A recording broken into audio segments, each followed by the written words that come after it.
তন্দুরির গোলা তৈরি করা হচ্ছে। ঠিক আছে, তন্দুরি গোলাগুলো তৈরি করার পরে এতে গোল গোল করে এরকম বানানো হবে। তারপরে এগুলো একটি টেরিতে সাজিয়ে গুছিয়ে রাখা হয়। পরে এগুলো কি করা হয়, এগুলো দিয়ে রুটি মারা হয় তন্দুরি। এগুলো সম্ভবত নান মারা হবে, নানের গুলা তৈরি করা হচ্ছে। কিন্তু তন্দুরি রুটি যেগুলো সেগুলো আলাদা ভাবে তৈরি করে, তন্দুরির গুলাগুলো আলাদা ভাবে, মানে সেগুলো ময়দার তৈরি হয়, এই সরি আটার তৈরি হয়। আর এগুলো যে নান গুলো মারা হয় এগুলো সেগুলো ময়দার তৈরি হয়। ঠিক আছে। আর এদিকে হচ্ছে আমাদের চাইনিজ শেফ, সে হচ্ছে চিলি গার্লিক নুডলস মারতেছে। প্রথমে কড়াইতে গার্লিক দিয়ে দিল। ঠিক আছে, গার্লিকটা একটু ব্রাউন কালার করে সতে করে নেওয়া হবে। ঠিক আছে। আর গ্রিন রেড চিলি দিতে হবে। রেড চিলিটা দিতে হবে। রেড চিলিটা দিবি তো? দে রে। রেড চিলি দিতে হবে 2-3 পিস। ঠিক আছে। এইবার হচ্ছে ভেজিটেবল দিতে হবে। ঠিক আছে, ভেজিটেবল ক্যাপসিকাম দিল, 3 বেল পেপার, অনিয়ন দেওয়া হলো। ঠিক আছে। এবার দেওয়া হবে হচ্ছে ক্যাবেজ ক্যারট। ঠিক আছে, এই হচ্ছে ক্যাবেজ ক্যারট দেওয়া হলো। ঠিক আছে। এবার এটাকে ভালো করে একটু ফ্রাই করা হবে। ঠিক আছে, এটা ফ্রাই করা হচ্ছে,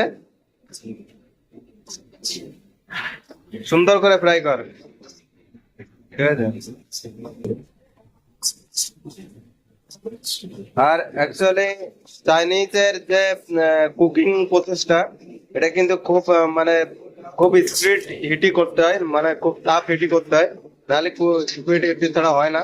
ঠিক আছে, হিট কমাই দে, হিট কমাই দে। আর এটা হচ্ছে আমার হেল্পার আছে, একে শিখাচ্ছি কিভাবে রাইস নুডলস মারতে হয়। ঠিক আছে, এ ভালোই মারা শিখে গেছে, আস্তে আস্তে পুরোটা শিখে যাবে। ঠিক আছে, যখন অল্প অর্ডার থাকে তখন আমি একে মারতে দিই এক দুটো করে। ঠিক আছে, চিলি পেস্ট আরেকটু দে, আরেকটু দে। মিডিয়াম পাইছিস? আরেকটু দে, সামান্য মিডিয়াম পাইছিস দে। ঠিক আছে, এবার চিলি পেস্টটা অ্যাড করা হলো। ঠিক আছে, চিলি পেস্টটা আগে ভেজিটেবলের সাথে মিশিয়ে নিলে কি হয়, নুডলসটা ভালো মিক্সিং হয়। ঠিক আছে, ওই জন্য চিলি পেস্টটা নিয়ে এলো। এবার নে, এবার নুডলসটা দিয়ে দেওয়া হলো।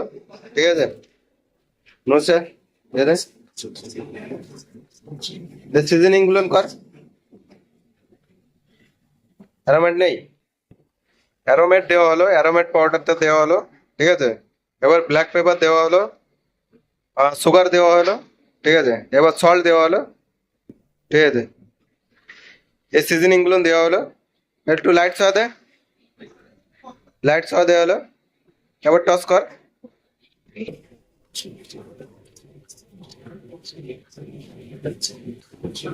এবার নুডলসটা ভালো করে টস করা হবে। দেখো নতুন শিখাচ্ছে তো, ভালো করে কড়াইটা নাচাতে পারে না, যার জন্য কড়াইটা বেঞ্চের থেকে অনেকটা উপরে উঠে যাচ্ছে। তবে আস্তে আস্তে শিখে যাবে। আমি এইভাবে নাচাতে বলেছি, এইভাবে নাচাবে, আস্তে আস্তে শিখে যাবে। ঠিক আছে, নুডলসটা ভালো করে মিক্সিং কর। নুডলসটা ভালো করে মিক্সিং।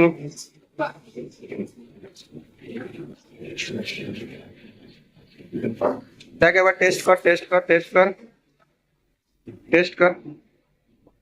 হালকা টমেটো কেচাপ দিচ্ছে। ঠিক আছে, হালকা একদম সামান্য টমেটো কেচাপ, সামান্য একটু ডাক সয়া দে, সামান্য একটু ডাক সয়া দে, সামান্য একটু ডাক সয়া দিল।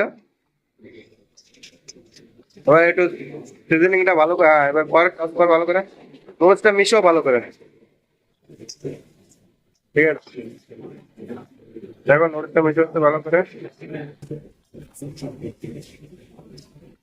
এবার টেস্ট কর, এবার টেস্ট কর।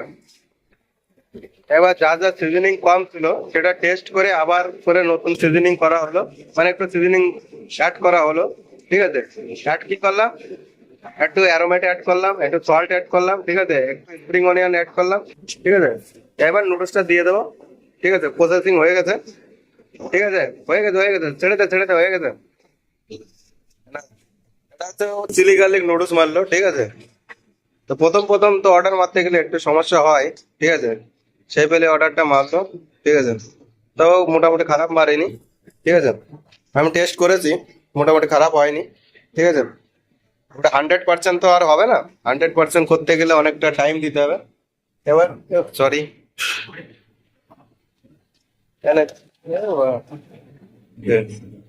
এবার গার্লিক ফ্রাই দিলে, এর উপর গার্লিক ফ্রাইটা দিল, একটু স্প্রিং অনিয়ন দে, একটু স্প্রিং অনিয়ন ফ্রাই দিল। এটা পুরো কমপ্লিট এবার পিক আপ।